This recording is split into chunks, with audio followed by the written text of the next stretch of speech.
একদিন দয়াল নবী মসজিদে নববীর বারান্দায় বসা ছিলেন। এমন সময় নবীর সাহাবী আব্দুল্লাহ আনসারী নবীজির কাছে এসে কেঁদে কেঁদে বললেন, ইয়া রাসূলাল্লাহ, আমার ছোট্ট ছেলেটি এক ইহুদির বাড়ির খেজুর গাছ থেকে প্রতিদিন খেজুর কুড়িয়ে খেত, কিন্তু আজকে আমার ছেলেটিকে ইহুদি খেজুর গাছের সাথে বেঁধে রেখেছে এবং অনেক মারধর করেছে। হে আল্লাহর নবী, আপনি এখন বলে দেন আমি কি করব? প্রিয় সাহাবী আব্দুল্লাহ আনসারীর মুখে এমন কথা শোনার পর দয়াল নবীজি আব্দুল্লাহ আনসারীকে বললেন, হে আব্দুল্লাহ আনসারী, তুমি এখন বাড়িতে চলে যাও। নবীজির মুখে এমন কথা শোনার পর আব্দুল্লাহ আনসারী বাড়িতে চলে গেলেন।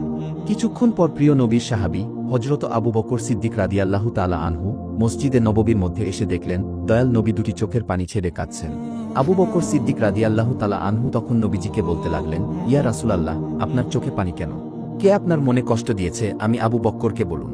আমি আবু বক্কর কথা দিচ্ছি, জীবনের বিনিময় হলেও আপনার চোখের পানি মুছে দেব। নবীজি কোনো কথা বললেন না।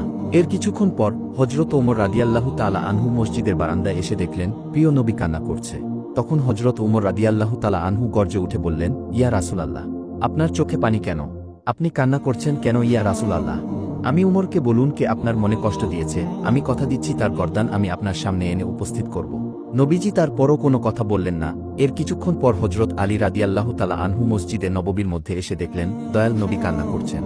তখন আলী রাদিয়াল্লাহু তাআলা আনহু নবীজিকে উদ্দেশ্য করে বলতে লাগলেন, ইয়া রাসূলাল্লাহ, আপনি কেন কান্না করছেন? কেন আপনার চোখে পানি? হে আল্লাহর নবী, কে আপনার মনে কষ্ট দিয়েছে আমি আলীকে একবার বলুন। আমি আলী এই মুহূর্তে তাকে নিশ্চিহ্ন করে দেব এবং আপনার চোখের পানি মুছে দেব। নবীজি তারপরও কোনো কথা বললেন না। এর কিছুক্ষণ পর দেখা যায় হযরত উসমান গনি রাদিয়াল্লাহু তাআলা আনহু মসজিদে নববীর মধ্যে আসলেন এবং নবীজির চোখে পানি দেখে উসমান গনি নবীজিকে বললেন, ইয়া রাসূলাল্লাহ, আপনার চোখে পানি আমি উসমান কিছুতেই সহ্য করতে পারছি না। হে আল্লাহর নবী, আমাকে আপনি বলুন কেন আপনার চোখে পানি? আমি উসমান কথা দিচ্ছি, জীবনের বিনিময় হলেও আপনার চোখের পানি মুছে দেব। এবার নবীজি ওসমান গনির দিকে তাকিয়ে বললেন, ওসমান গনি রে, আমি এতক্ষণ তোর জন্যই অপেক্ষা করছিলাম। হে উসমান, আমার গরিব সাহাবী আব্দুল্লাহ আনসারী কিছুক্ষণ আগে আমাকে কেঁদে কেঁদে সে বলে গেল তার ছোট্ট ছেলেটি প্রতিদিন ইহুদির বাড়িতে খেজুর গাছের নিচ থেকে খেজুর খেত। আজকেও তার ছেলেটি খেজুর গাছের নিচে গিয়েছিল পড়ে থাকা খেজুরগুলো কুড়িয়ে খাওয়ার জন্য, কিন্তু আজকে ইহুদি তার ছেলেটিকে খেজুর গাছের সাথে বেঁধে রেখেছে এবং মারধর করেছে। হে উসমান, তুই কি পারবি রে আমি রাসূলকে সেই ইহুদির খেজুরের গাছটা কিনে দিতে? উসমান গনি রাদিয়াল্লাহু তাআলা আনহু নবীর মুখে এমন কথা শোনার পর দুটি চোখের পানি গড়গড় করে ছেড়ে দিলেন। উসমান গনি আর কোনো কিছু না বলে সোজা ইহুদির বাড়ির দিকে রওনা করলেন। কিছুক্ষণ পর উসমান গনি ইহুদির বাড়িতে এসে ইহুদির দরজায় শব্দ করে বলল, এই ইহুদি, তুমি কি বাড়িতে আছো? তখন ইহুদি ঘরের ভিতর থেকে শব্দ করে বলল, কে আমাকে ডাকছো? তখন ওসমান গনি বললেন, ইহুদি রে, আমি বিশ্ব নবীর সাহাবী ওসমান গনি বলছি, তুমি একটু বাহিরে আসো, তোমার সাথে জরুরি কথা আছে। তখন ইহুদি দরজা খুলে বাহিরে আসলেন। তারপর ওসমান গনি রাদিয়াল্লাহু আনহু ইহুদিকে লক্ষ্য করে বললেন, হে ইহুদি, তোমার যে একটি খেজুরের গাছ আছে সেই খেজুরের গাছটি আমি ওসমান কিনতে চাই। বলো কত টাকার বিনিময়ে তুমি সেই খেজুরের গাছটি আমার কাছে বিক্রি করবে?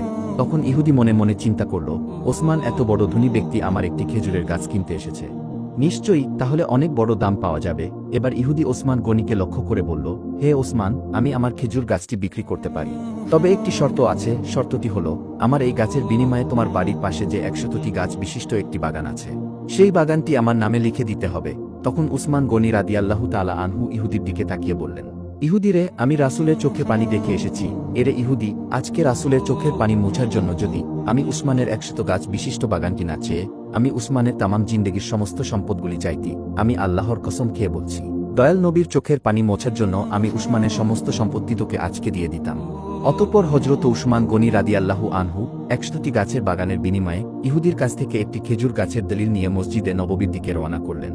হযরত উসমান গনি রাদিয়াল্লাহু তাআলা আনহু মসজিদে নববীর বারান্দায় এসে নবীজির হাতে দলিলটি তুলে দিয়ে বললেন, ইয়া রাসূলাল্লাহ, আমি আপনার জন্য ইহুদির ওই খেজুর গাছটি ক্রয় করে এসেছি, এটাই তার দলিল। নবীজি তখন দলিলটি উঁচু করে ধরলেন এবং ওসমান গনির দিকে তাকিয়ে বললেন, ওসমান গনি রে, আমি নবী কথা দিলাম তোরে না নিয়ে আমি নবী জান্নাতে প্রবেশ করব না।